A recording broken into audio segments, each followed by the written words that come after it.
మరి Jubilee hills లో పోరు షురు అయింది. జనం మన దిక్కున్నారు, నిజం మన దిక్కున్నది, ధర్మం మన దిక్కున్నది.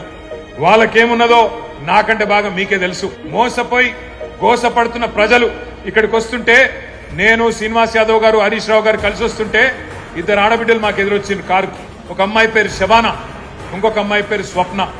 ఇద్దరు నువ్వు ఒకసారి దర్వాజా తీ, తలుపు తీ అంటే తలుపు తీసిన. ఇక వాళ్ళు, నేనైతే నాకు తెలియదు గిన్ని తిట్లుంటాయి హిందీ భాషలో, ఉర్దూ భాషల, తెలుగు భాషల. గన్ని తిట్లు తిట్టిరు రేవంత్ రెడ్డిని. తెలుగు భాషల గిన్ని తిట్లు గిన్ని రకాలుగా తిట్టొచ్చని కూడా నాకు తెలియదు.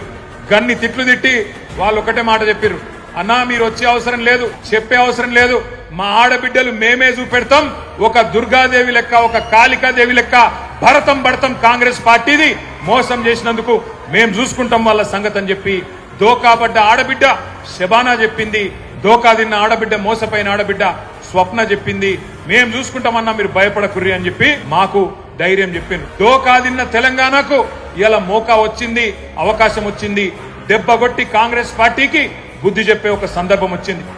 ఈ నెల రోజులు మనం చెప్పాల్సింది టీఆర్ఎస్ కార్యకర్తలం కేవలం చేయాల్సిందల్లా ఒకటే ఒక్క పని, నిజం చెప్పాలి. గంతే. ప్రతి ఇంటికి పోవాలి, ప్రతి మనిషిని కలవాలి, నిజం చెప్పాలి. ఒకటే లక్ష్యం, ఒకటే గమ్యం. జూబ్లీ హిల్స్ లో గులాబీ జెండా రెపరెపలాడాలనేదే మనందరి గమ్యం.